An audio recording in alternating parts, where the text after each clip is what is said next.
Hello, everybody. We're just organising ourselves loosely here. Welcome to the Phoenix History Podcast. Another episode with the wonderful, in my opinion, Richard Vobes. Thank you very much. Hello. First episode, we called you the Board Explorer. You did? Because that's really the theme of this one now. Right. We're now talking about the infamous incident that happened. So if you haven't seen part one, please go and watch that first. It was basically the reason how we got to know each other, and also the inspiration that you gave to me in my videos, and your journey, and the inspiration and everything else, and the advice, more importantly, for fellow YouTubers going on. Part two, however, is, let's say, mildly different. Mildly different as we tread carefully in this wonderful world of YouTube. Yes, excuse me poking my eye out. It's okay, don't worry about it. First of all, how are you? I'm very well, thank you. Yes, all good. If you didn't know, me and Richard go back a little bit. Our first ever video was Harrison's Rocks, and then since then I've been on his channel at least a couple of times after that as well, and I'm very grateful for your time to put me over, basically, on your channel, which is very kind of you. However, the last time I was on was just after you'd had your subscribers, let's just say, rapidly shoot up. Yes, it exploded. As they say. It did, absolutely. So, Richard. Yes. We're trying to word this carefully of how we're going to do this. Okay. What happened? What happened? Should we just do that? Just what happened? What happened? As you said, I was doing a landscape heritage and nature Board Explorer, and it kind of was, you know, every now and again you feel like you're flatlining a bit, nothing's going, and you sort of get to a level, and you just think, well, what's the next thing I should do? Should I keep traveling? It's a lot of money. The views aren't necessarily going up, all this sort of stuff. And anybody who's done YouTube channels will know that you kind of get to a point where you go, yeah, now I want to build and go further. And I was in that position, and one day I'd been watching GB News back when it was okay to watch it, and it still was in its infancy, still I suppose. Really. Yes, and it was a program that seemed at the time to have relevance. Now I don't watch it because I think it's got no relevance, and it seems to be pretty much following mainstream media and all that, even though I think they're trying to still seem like they're set apart and the good guys, but rest assured they're not. Anyway, at the time I was watching Neil Oliver, and he used to do a monologue. I don't know whether he still does it. I think it's all pre-recorded now and cut to bits. He does a lot on his YouTube channel now. Yeah. I think that's really the main thing. Yeah. Anyway, he was just asking a question about the fuel bills. And so this is going back 3 years now. And he was asking about fuel bills and saying, the cost of living is so expensive. We're all expected to pay these bills. It is unfair that they've been racked up. What would happen if all of us just stopped paying? And I thought, well, he's got a point now. I wonder what would happen. So I made a video. I just sat down in the chair in my front room, armchair that I've got. It's a grotty old second-hand armchair, which I've had for donkeys now. And I just sat in there, set the camera up, didn't expect very much. I just thought, well, this will be an interesting video for me. Probably will bomb, as in. And I just said, is he right? And that was it, with a picture reveal, Neil Oliver, so that people would know to whom I was talking about. And I sort of did a précis of what he was talking about. I said, well, what would happen if people do think it's unfair? And I put my own personal views on it. And I put a little thing in the corner of the thumbnail saying this is an opinion, just the word opinion. And I put it out thinking, on average back then, I was getting perhaps 2,000 to 3,000 views over a week, maybe 10 days it would take to get up to there on a video. Well, over that week, over 24 hours actually, it reached about 70,000. Within 3-4 days, it reached over 100,000 people had watched this video. It just went mad. And I thought, bloody hell, that was really bizarre. So then I followed that up by just doing it. Thanks ever so much for those views. I'd not expected that at all, but what do we do about this situation? That video ranked up about 70,000. And I thought, hello, I don't have to go out in the pouring rain miles and miles and get myself wet and spend all day editing a video. I can just sit in a chair and talk my views. And I tried that a few more days, and the views stayed steady, and people just kept saying, Richard, keep talking, keep asking those questions. We love what you do. My old audience were going, stop asking those questions and toe the line and get out there and make the videos. But my new audience were sending me information.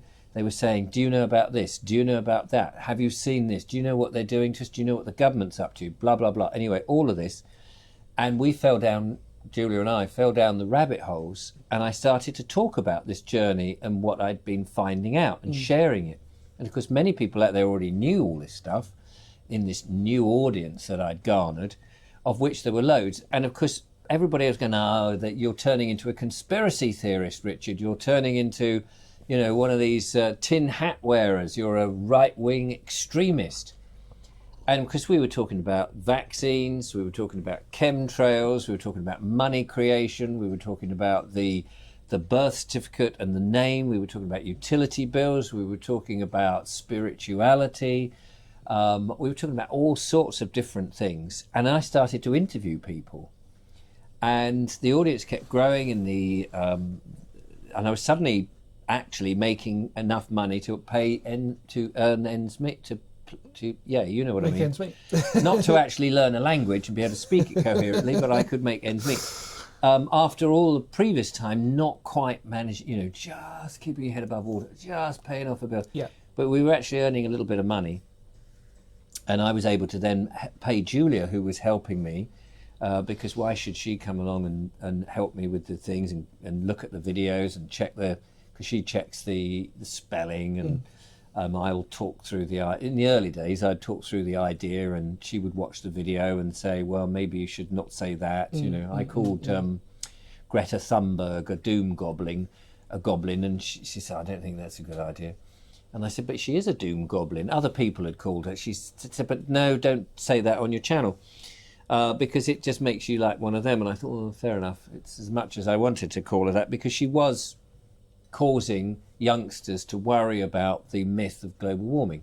Anyway, so I started talking about that, and of course I'm still talking about it to a degree, except that having spent, say, 18 months exploring the things that are going on behind the scenes, which ordinary everyday people might say is conspiratorial, or might say isn't happening, or have a sense that something's happening but not sure quite what, I started to realise there's no point frightening people anymore, as it had scared me. I'd got past that and started to think, well, what are the solutions to these problems, which a lot of them were political people doing bad things, but corrupt governments, corrupt judges, corrupt police force, corrupt bailiffs. We looked at all sorts of, you know, the legal thing, what was legal and what was lawful. And I started to think, no, I've got to talk about what is the solution. And I'm still in that position. And of course, food is one that, and farmers and food, and we've seen how the government themselves are pushing to get rid of farmers. And people cannot see so much of this, but it is happening. And farmers know it. I think obviously, you know, I remember coming on your channel pretty much after it sort of like done really well, and we did an episode on mental health, and we spoke about my mental health journey on your channel, and it was greatly received, and I'm very grateful for the people on your channel who had been really supportive of that and the journey and everything else that had gone through that. And it was nice to see you do really well, because I felt that regardless of what you put out, the point was that clearly there was enough people out there to listen to you who weren't hating on you, who appreciated having people to have a voice. Well, it was amazing that the old audience disappeared. Yeah. Didn't agree. And whilst I don't mind anybody disagreeing with my views, and why should anybody agree with my views, you know, it's just people who were your friends, that you had associates with, that you went out on country walks with, they suddenly found it beneath them to have somebody like me who had an epiphany, if you call it that, or certain views on perhaps global warming or the vaccine, or different views from the mainstream narrative, that they could no longer associate with me at all, to the point that they, would now belittle me or ridicule me because I had different views on certain things. On other things, nature, heritage, landscape, all those things, still shared those values, those beliefs and all of that. But because I had different views on just a different area, they would suddenly go, oh my God, he is now the devil incarnate. We can't bear to watch him, be with him or hear him. And that is really weird. And that happened during Brexit. People couldn't have a difference of opinion. It happened during the COVID outbreak. People couldn't have a difference of opinion. And if you spoke about certain things, people couldn't bear it. However, I'm not saying all the things I talk about have been proved right by any means. But certainly when it came to the vaccines, we now know the vaccines have not been as beneficial. Even if we just take the lowest sort of element of it, they have not been the best solution to the problem that we were facing, because they were hastily put together and they have questionable drugs inside them. I mean, I could go much further and say things about them, but I won't on your channel. But people were absolutely catatonic, if I was to say, shouldn't we question what we put into our bodies? And they're going, no, you're killing Granny. We must have it. We don't need to question it. They know what they're doing, and we will take it. And of course, how often has the government known what they were doing? I think this is where me and you, it was interesting to go through with you, because although me and you will, as with anybody, I always think to myself that there will be times where I will, almost all the time, you don't have to agree with everything that someone says, but you should defend their right to have a say, to have that opinion. Absolutely. And I'm always a big believer in that. And I thought to myself, watching your channel grow and doing that U-turn change, which wasn't, I don't want to put words in your mouth, but it wasn't necessarily your fault that had got loads of views, because you weren't expecting. It wasn't a plan. Expecting. I didn't do it on purpose. No, it just happened. But I think that you can appreciate maybe why some people parlayed and moved off, but you can also appreciate why there was a new audience out there for you to do that. And I still watched you, because the fact of the matter is, I think it's good to have sometimes your views challenged in whatever way. Yes. And I obviously on my channel, this is a podcast, so but it's about conversation and discussion and people's opinions, and we can't, in a podcast, it's hard not to put out an opinion that some people might not agree with. Oh, totally. And it might even be the most blasé of things. Like, it might be as minuscule as the football team that you support, where other people will be like, don't like that football team. Yeah. Or it might be as extreme as, like we said before, the what's going on behind the scenes, should we just sort of politely say. And I think that for you, I feel that, in one respect, I always said to you that whether I ever agreed with everything you did, I always admired you for sticking with it.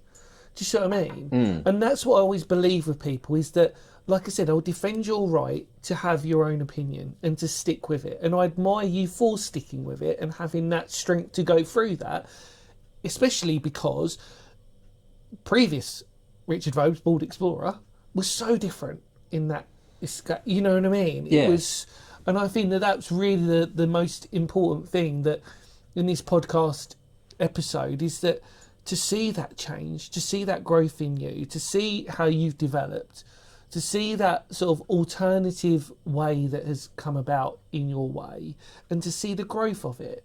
And whether people appreciate it or not, or they agree with everything you do, or they don't agree with everything that you go through, it still should be okay to have an opinion and to grow through that opinion.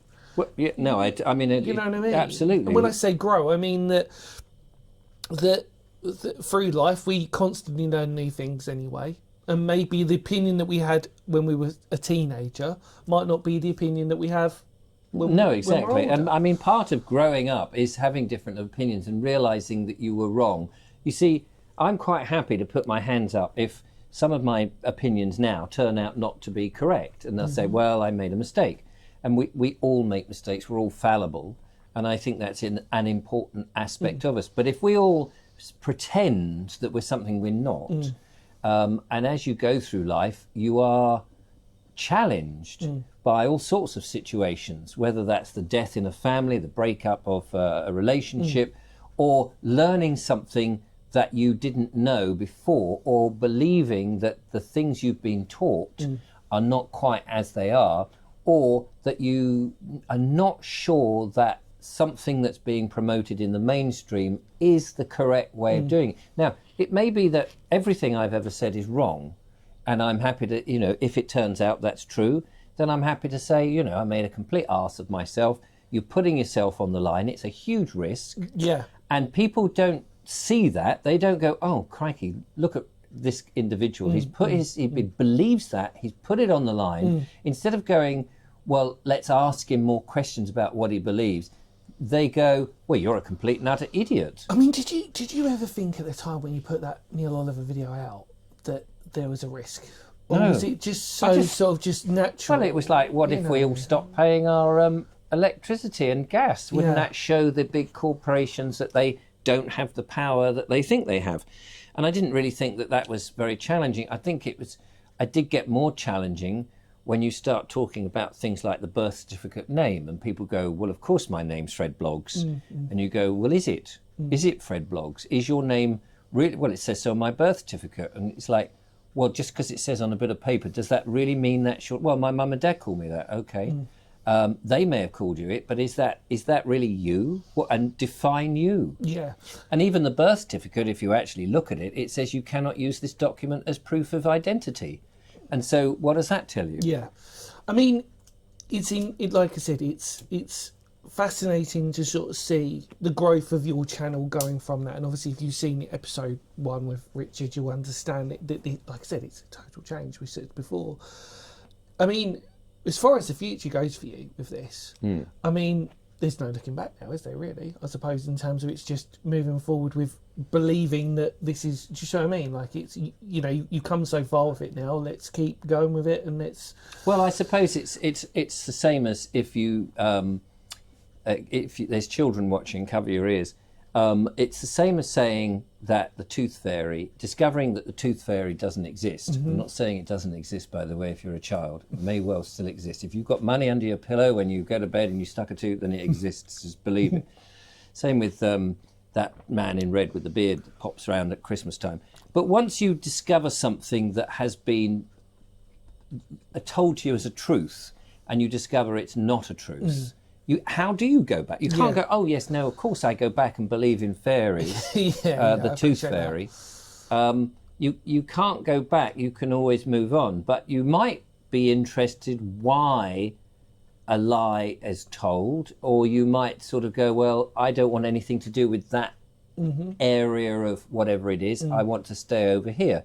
So for me, things like one of the things that really upset people was talking about vaccines, because you know you were the devil incarnate if you didn't take a certain medical intervention.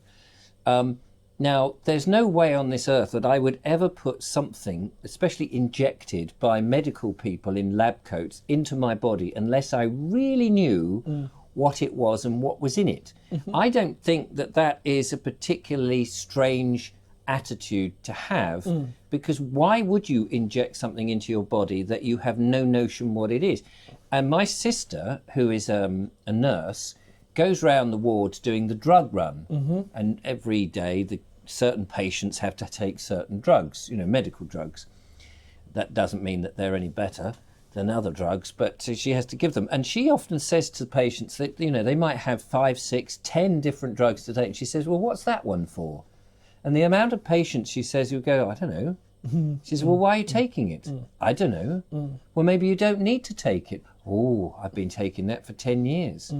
And you go, well, has anyone told you that you might not need to take it? Oh, I don't know. And people are taking more drugs than they ever need to take because nobody's actually told them to stop, or they've never asked the question, what's it for and what does it do? And I don't think it's wrong to ask anything, and even in ordinary everyday food. People go to hamburger stores, they'll go to fast food outlets, and do they really ask what's in it? Because what you eat is really going to affect you. It isn't just something you just bung in for a bit of energy and away you go. So my channel started to ask these questions, these important questions, but I discovered really, there's lots of people who are on board with all of that, of course, but really what challenges the other people is they don't want to ask or be presented by those questions because they seem too difficult for them. I mean, this is probably an unusual analogy to put, but I think it's fair in the context of people who don't know Richard Vobes and don't know him. Obviously, and this is the first time you probably, hadn't met him. I think he's a right raving loony, that one, isn't he? But I actually think in a strange way, I compare it to a musical sort of side in terms of you've done for so many years a certain style that's created a certain audience. And then all of a sudden you've done this different album musically that's challenged people, but actually by challenging people it's actually got more fans than you've ever had before. And by having those fans, it alienates the old ones because the old ones, the diehard ones, were like, well, I've been there since. Yes, and I like him doing. I suppose it's like a comedy. A comedian doing a comedy thing. It's like Norman Wisdom does Richard Vobes. Everybody loves him doing that, but he got fed up with that towards the end and wanted to do serious stuff. But nobody wanted him to do serious stuff because the fans liked him as before. And you've got that strange dichotomy between the artist who wants to improve his range and the audience who don't want him to improve his range or not ready to see the other side of him. And I think because you've always said that you've always been an entertainer of sorts, a storyteller, that probably suits the narrative of the journey that you're on now better. Yes. Because it's, I don't want to put words in your mouth, obviously, Richard, you know me. But I mean, but it's that sort of way, isn't it? It's a different type of storytelling now, isn't it? Yes, really? It's still telling a story. Yeah. And I still try to inject humour in, which I, was trying to inject to a certain degree, depending on. And also you grow up, you get older, you become wiser in life. And the one thing I would say is that in the past, I was quite closed-minded. Doing what I have done recently has forced me to accept things that I would have said, don't be ridiculous, that's rubbish. And I deliberately said, just put everything on the table and allow people to have their opinions. Some bits might be closer to you on the table, some bits might be a bit, channeling aliens might be a bit far-fetched for me or difficult to accept, but it's still, I'm open to it. It's not. I'm not going, oh, for goodness sake, that's absolute poppycock. And being open to all sorts, it does make you vulnerable to things, but it means you have to use your own common sense or critical thinking. Yeah. Well, I mean, critical thinking is a beautiful way of putting things because I'm a big believer. Obviously, I just want to clarify that, as we know, I've not really given my opinions, which I think is fair to do at the moment for Richard, because this is Richard's podcast, really. No, but I would be very interested in your opinions. I think that I'm a big believer in critical thinking, and I also believe the idea that everybody should be allowed an opinion to say what they feel they should say. And at the end of the day, fundamentally, as I think I said in the mental health side of things, we are human. We are flawed beings. We are not perfect by any means. And we make mistakes, and hopefully the beautiful thing with being human is you make a mistake and you learn from it and you move on. And obviously without revealing, I've never really told anybody what my job is now, especially, but that is fundamentally about supporting people and helping people in their journey. And it is about telling those it's about making people feel wanted and loved. And also, because I think fundamentally, which we spoke about off camera, was that it's hard not to sort of say my opinion, but I do believe that the world is quite, at the moment, as it stands, quite a negative place. And I sometimes kind of think to myself, we need the positives. Do you know what I mean? Where's the beautiful things in life that we appreciate? And obviously, because most of you know that I run a history channel, which obviously you see my expressions when I explore these wonderful places. I think this is beautiful. We spoke about it in the episode before. Yeah. Beautiful wonders in ruins and nature, and just bringing back that ethereal sort of like roots, sort of like, you know, nature to it. That I just sometimes think to myself, you look on the news and you look on all these sites and all this stuff, and it's just shrouded in negativity. And I think to myself, okay, yes, you know, to a point that's the real world in inverted commas, but where's the positivity? Where's the people who are actually? Because I know for myself, like with anybody, if you put out so much negativity, people naturally will affect their mental health and it will affect their well-being. And I think to myself, sometimes you just need a bit more of a positive outlook on life. Because if you don't, the world is a very, you know, very sort of like depressing, gloomy place. And that's my But I suppose outlook, what I would say to that is don't watch the television. Well, this is it. Don't watch the bad YouTube channels. Yeah. Keep off Netflix. Stay away from a lot of the modern media, which is bought and paid for with, behind the scenes, messages pushed towards people who are susceptible because it is a hypnotic thing. I mean, just the word television, tell-lie vision. Yeah. It's in the word. They are lying to people, even though people will go, oh, no, you've just made that bit up. But they are conditioning. It's a very hypnotic process because it's a passive receptor. This is a passive, even people watching this, it's a passive thing. You're listening to people's views. And you can be influenced, hence influence. I mean, it's an interesting word, isn't it? Influencers on YouTube, because they are influencing people.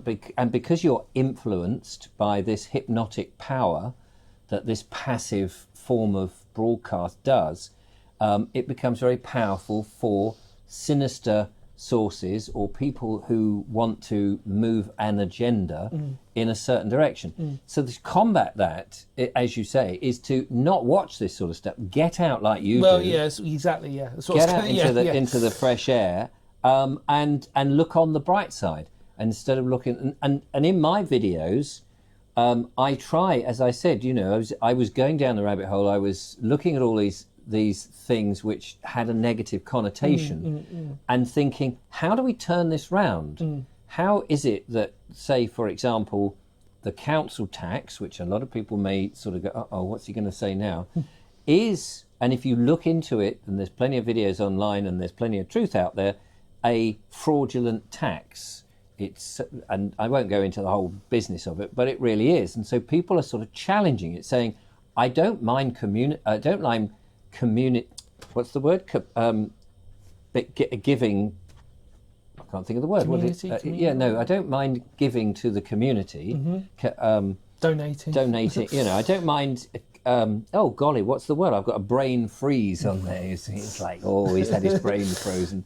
Contributing. That was it. I don't mind contributing to my local area, of course, and to have the bins taken away and all the rest of it. But what I don't want my money to do is to be siphoned off to pay for wars, to kill innocent men, women and children, which it is doing, even at the council level, because I didn't ask us to go to war with places like Ukraine or be involved in the Middle East. I didn't ask any of that. I don't want people to be at each other's throats. It's the politicians who make these decisions, and so on. And so if this system is corrupt in that way, I don't want to be part of it, thank you very much.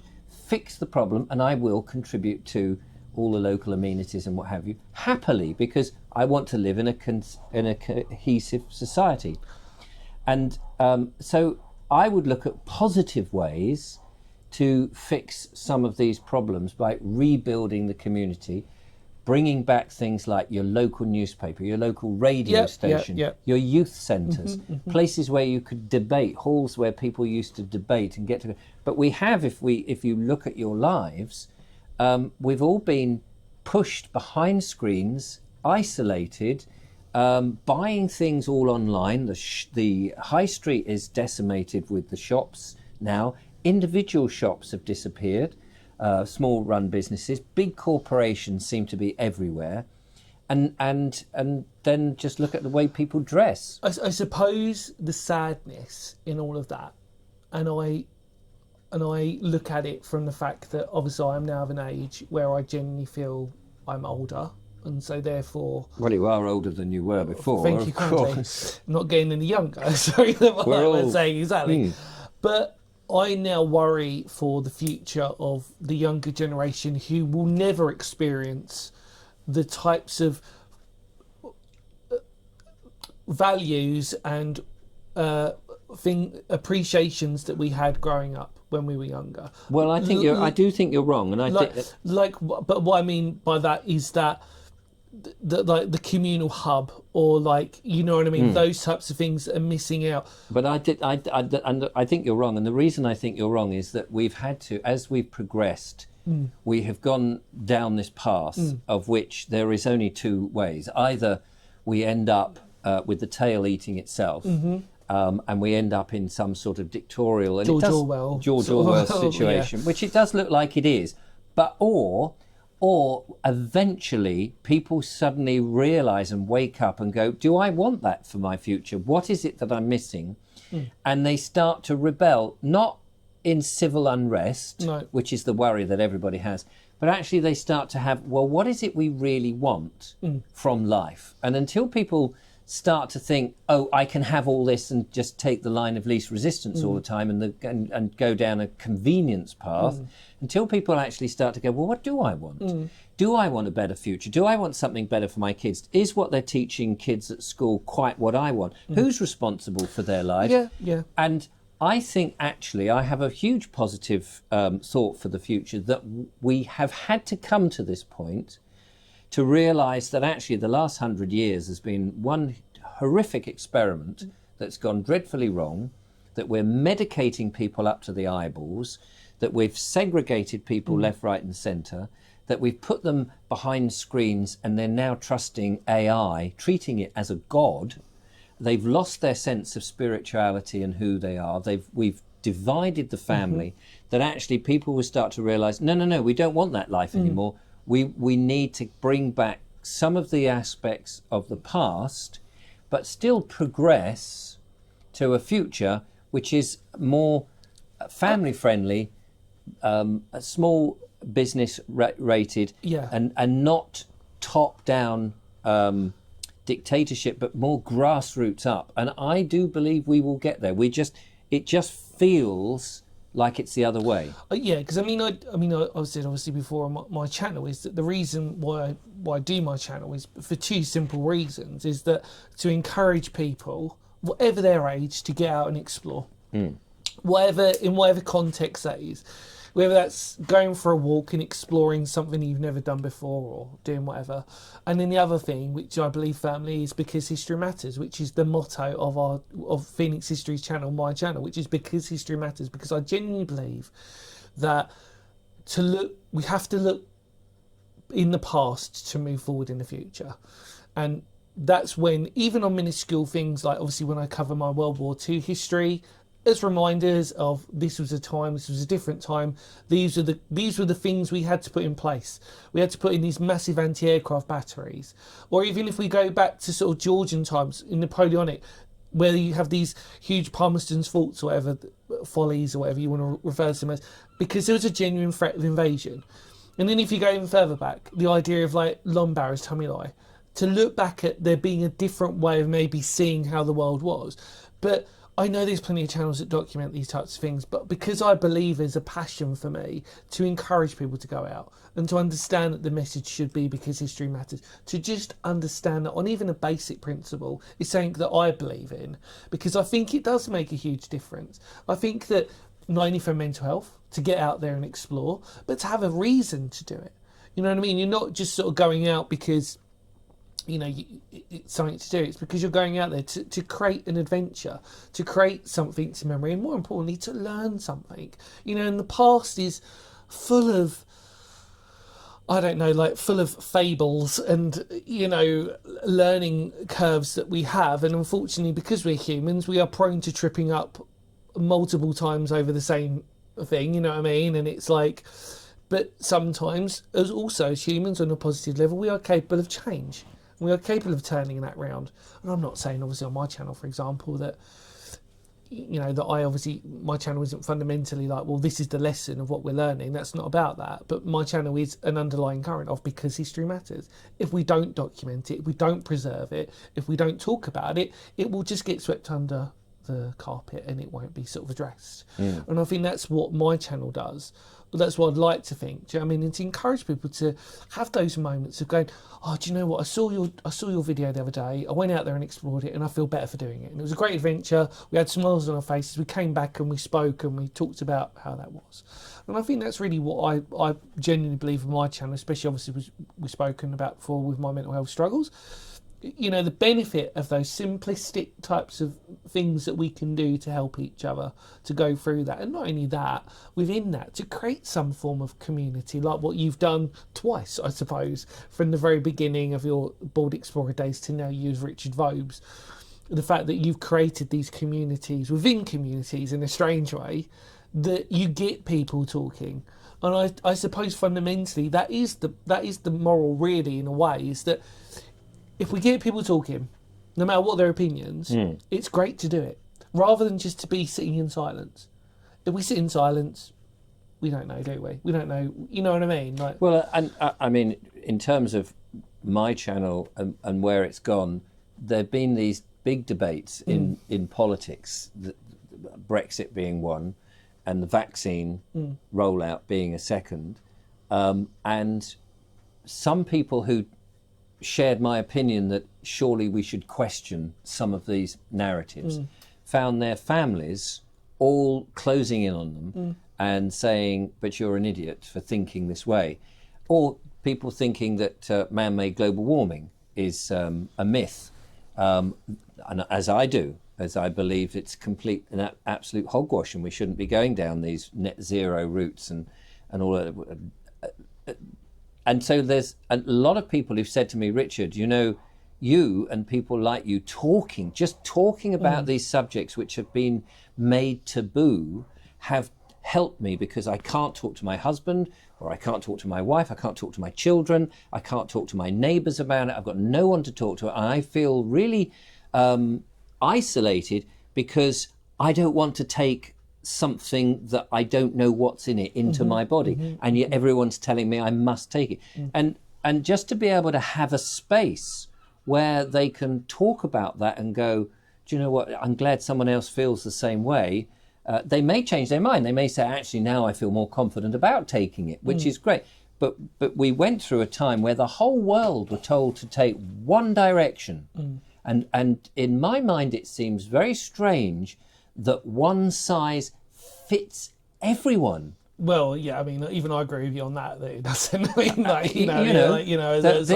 your body, everybody's body will react identically the same, no matter how old you are, no matter what you eat, no matter what your chemical makeup is. You will all, it will save everybody, whether you've had something that's supposedly flying around in the, and yet, when you mention that to people, they go, no, you've got to take it. You've got to take it. So I get all the time people coming out of the woodwork saying, Richard, your channel has really helped. And I think that that's really fundamentally, as I've watched your channel from obviously the beginning to now where you are, I think that even, like I said, if we don't ever agree on everything, we don't have to agree. Well, this is exactly, one, we don't have to, but I admire you for saying it.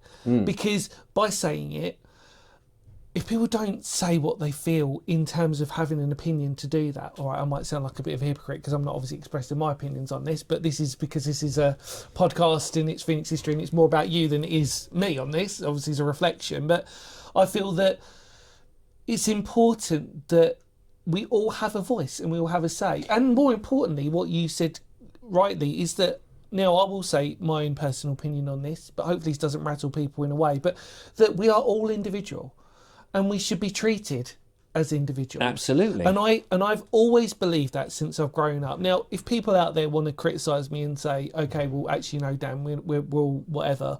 But I've always believed that we're all individuals. We're all different from one another. And you should be allowed to be an individual. You should be allowed to express what you want to express and be who you want to be. I mean, clearly we're individual. I can't see anybody else attached to you. I don't know if you had tattoos, Richard. They would be different. Oh, is it? I don't wear any jewellery. I don't have any. I don't even wear a watch. But yeah, clearly we're individual, Yes. and we have individual thoughts. But it does seem in the world that if you don't toe a certain narrative, that you become a target, and that could be on a whole plethora of subjects. And I've happened to selected a number of subjects. But what I find interesting is that people will say, like my eldest son will say, Richard, you're wrong, and you're wrong because I've checked the facts and I've checked this and blah blah blah, and you're so wrong it's not true. And I'll say, but I have now 266,000 subscribers. Now, if I was that wrong, would that many people subscribe? Are they all wrong? 266,000 of them who thought, actually, Richard's got a point there, and press the subscribe button, which is growing still all the time. And whereas before, when I was talking about what people might say is more laudable subjects, such as landscape, heritage and nature, it took 4 or 5 years to get up to 25,000. And yet in the space of 2 to 3 years, I'm up to 266 people who are not, and believe me, I've met many of them, they are not your sort of basement troll-like characters who sit there going, oh yeah, we're all oppressed. These are ordinary, everyday pensioners, ordinary school kids, people of all walks of life who all share in some areas, whether it be about 5G radiation and the worries of that, whether it be about the spraying of the skies, which, by the way, the government admit they do, and are blocking out the sun. I mean, one's got to sort of question the idiocy of blocking out the life-giving sun, which there'll be a narrative story to say, oh no, the sun is bad for you, we've all got to live in dark holes, whatever it is. And so it does turn out that yesterday's conspiracy is today's facts. And so it is a growing audience of people who are beginning to see that there is something in some of the opinions that I and many others hold. I will say this as well about your channel now. Say it now. No, is that in the modern way, is that the comments in your sections have been really enlightening to see so many people right explaining their experiences, like you said before, explaining their opinions, and having that forum, let's just say loosely, on your channel to express that. And like you said before, it means that people can then have the opportunity, with whatever opinion they have, to express it on your channel, and for other people to comment underneath, or what, you know what I mean, or to have that. And I think it's probably testament to you and other YouTubers out there who encourage that debate and that conversation. I mean, it's very difficult and very daring, and some say brave. I mean, I don't really think it as brave, but it is difficult to put your head above the parapet and walk in a different direction to everybody else, and say, I think you guys have got it wrong, I think this is the answer. And you don't do that because you want people to throw stones at you and call names. And you're not, and I know you enough to, I would assume, to say that your intent when you put it out there isn't of any sort of maliciousness. No, people don't have to follow me. No, exactly. And I think that this is something that maybe on your channel is by me meeting you a few times, I know obviously the way you are off the camera is, I know that you're a very lovely person. I will always testify to you and stick up for you no matter what in the terms of you as a person outside of this. And I've told many people, it's why I always get excited to see you. It's because I know that when we turn this camera off, I get along with you really well as a person, as an individual. Whatever our conversation is, which is mostly the stuff that I'm interested in, which is obviously outside nature and stuff. But the point is that I know that off camera, you're an extremely lovely person, very kind of heart, and I really mean that. Thank you. And I think that it's important that people need to recognise that about you, because we're all guilty of, when we film, people might think we're different people away from the camera. Oh yes, here it is. Yes, that's it. Yeah, exactly. We're all, well, we're all guilty of that. And I would always say that if people ever, you know, I would stick up for you no matter what, because I've met you a few times now. We've conversed. But you don't. I mean, the thing that surprises me, you say all of that, which is very nice of you to say all that, but. You don't have to stick up for me. No. But by saying that you have to stick up for me does make it sound as if I am some outsider. Yeah, I don't feel like I'm an outsider at all. No. Because I am actually surrounded by. Do you know? I mean, I am surrounded by the most open-minded, the most caring, the most generous of people that I've ever met, and in many ways they're so much more caring and generous than the previous audience. Yeah, I appreciate that. Who I don't understand can turn and just, I mean, for example, in one video, well before I did the Neil Oliver thing, I happened to be walking in the countryside and there was something about a nice day or something in the sky, and I happened to say, you know, personally, I just don't believe in the global warming myth. That's all I said. And one guy who'd been on the show, who was very powerful, had joined into the live shows, agreed with so many other things that we did, was a very nice chap. We got on and laughed and joked. Turned around and said, I don't want to know you anymore. Right, okay. Based on one off-the-cuff remark. Turned around and I just thought, what? He said, I can't be associated with somebody who doesn't believe in the narrative. Yeah. And excuse me. And I thought, what makes somebody? So it's like, oh, you don't agree on this, so everything else that we have in common is now shelved. I can't be your friend anymore. I can't associate with you anymore because you don't tick this box. Now, with the current audience and the people I see, they may say, Richard, I'm not with you on that, mate, but I agree with you on all those other things. Yeah. We can laugh, have a beer, and we get on. And there may be a number of things, but these people are so much more open-minded and genuine, because they're not followers of what mainstream media tell them. Two more questions before we sort of end. Sure. You said that last time, and I couldn't answer the first question. I know. Don't worry. This won't actually be this bad this time. Right. Okay. If you, I mean, looking at it now, I mean, I mean, it's quite. I feel you're in probably the best place you've ever been in terms of like the YouTube channel and the health of the channel for obvious reasons. Is there anything moving forward that you feel that will be more of a reflection? Will there be a change, or will it still be more of the same at the moment? Can we sort of say? Even in the 3 years that I've been talking about what I've been talking about, there's still a curve of development. I no longer feel the need to say, oh God, look, I've just found this out, you must watch this is really interesting, why are they doing it, that urgency has gone, because I've understood where we are, and I have a much better appreciation of some of the negative forces doing what they're doing.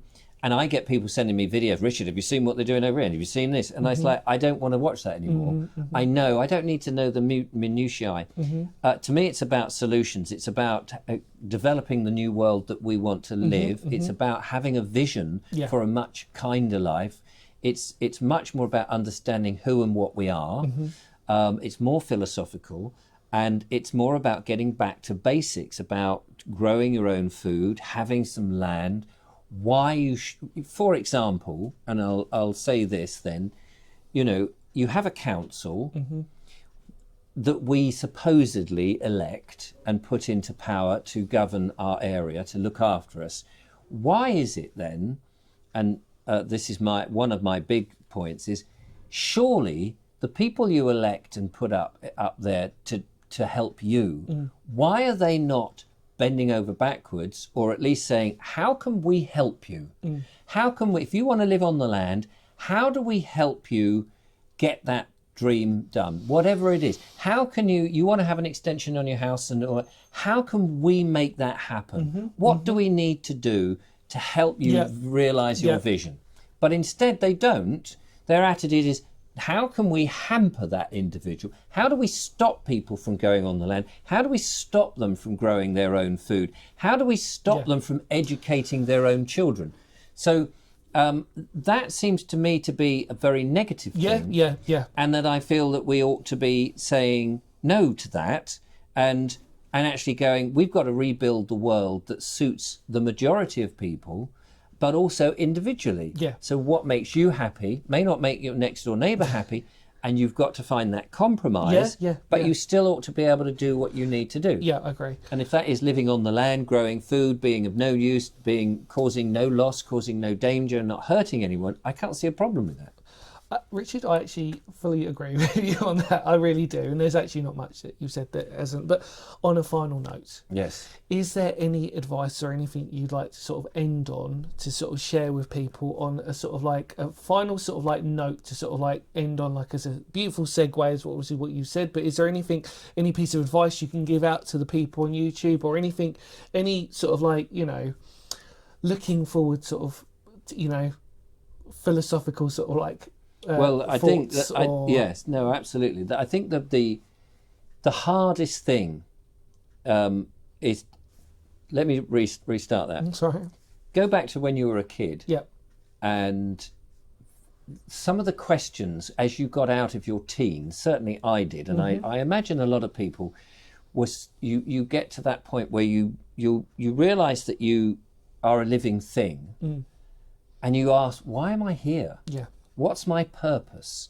As we grow up, we lose that because we feel that our purpose is to, I've got to get married, I've got to have a house, I've got to have children, and I've got to work for so many years, 40 years, then I retire and I can then do all those things I ever wanted to do, but I'm old and decrepit and actually all full up on drugs and I can't do anything. The hardest thing, what I was going to say, is that we need to ask those questions again. Yeah. The fundamental questions of who am I? Actually, who am I? Not what name I have and what job I do and all of that. But who am I? What am I spiritually? And what do I want from life? And I don't mean, do I want a new car or a bigger house or a swimming pool? I mean, what do you really want? And mostly people want to be happy. Yeah. And they may want to be creative. Yeah. And ultimately, you ask yourself, what is it then that makes you happy? Yeah. And I know for you, and certainly for me, being out in nature and seeing this beautiful planet that we're on, and some of our history and some of the amazing things that the human has done in the past that we don't do anymore. Yeah. I mean, you go to beautiful places and that makes your heart sing. And a lot of people watch your channel because of that. You don't go to places, say a whole load of new build houses. No. Or a utilitarian office block. Yeah. And say, that makes my heart sing. Yeah. But we're making those. Yeah. Why are we making ugly buildings that nobody really wants to live in, with mean windows, no gardens, no place to play, no place to express yourself? Yeah. Why are we doing that? Yeah.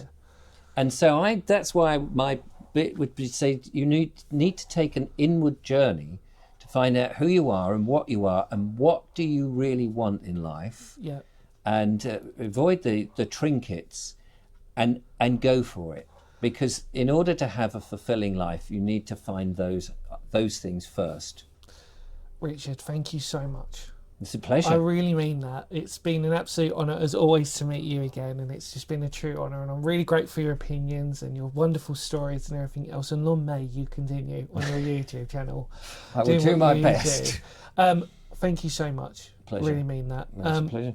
Check out Richard's YouTube channel in the link below. Please support him and show as much kindness as possible. Hopefully in the comments as well. It'll be fantastic. No room for hatred, all positive, constructive, etc, etc. Thank you so much, mate. Really means a lot. Thank you. Take care, everybody. Hopefully stay tuned for another Phoenix History podcast, and we'll of course see you soon. Take care, Richard. Thank you so much, mate. Bye-bye. Bye.